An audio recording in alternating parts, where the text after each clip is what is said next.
Hey everyone, Crystal Beast here. In today's video, we're going to be covering the potential lore found in northern Anniken. More specifically, the lore surrounding the northwest area in northern Anniken. So, zooming into this area, we see a particular site, a quite ruined town with buildings that have nothing but their frame left. And this video is going to be covering what I think about this and what other cool little tidbits we can see in this area. So, let's get right into it.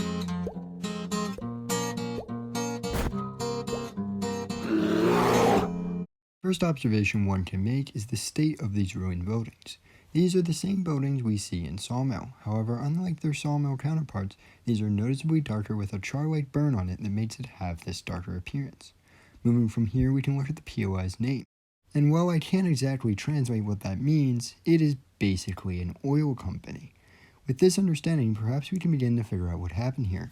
But before we do, I think we should look over the text that is in the last solid building in this POI.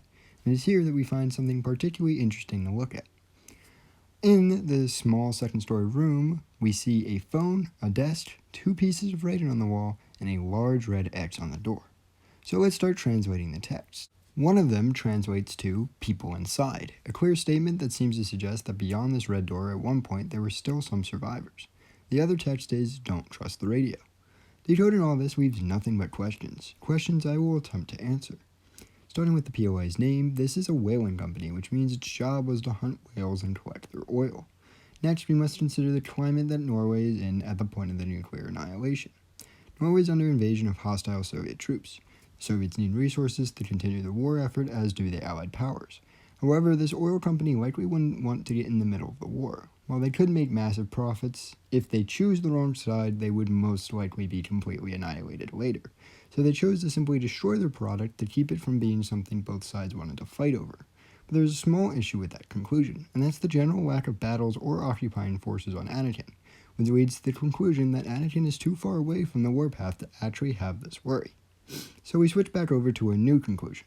The oil barrels either started a fire naturally, or we can turn back to the two-story building and get the whole conclusion.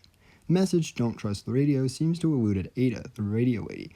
And while we don't know why survivors don't trust Ada, and that's the scope of another video altogether, we should note that people inside message. These two combined show a sense of urgency and a sense of conspiracy was shared among the survivors in this town. And rather than be murdered by Ada and her villainous outlanders, they locked themselves inside and burned their oil, so as to not be a target to the more dangerous forces like the NATO revenants or the warlords that are very active on Anniken.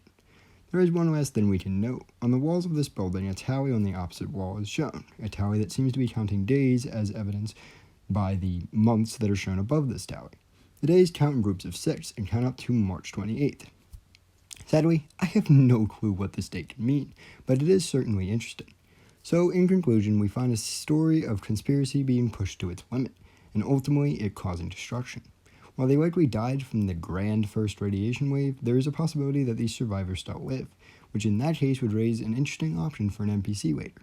Perhaps a skeptical oil baron who dislikes Ada and offers our outlanders various items to fight against Ada and other outlanders. But that's pure conjecture. And this has been Crystal Beast, and I hope to see you all next time.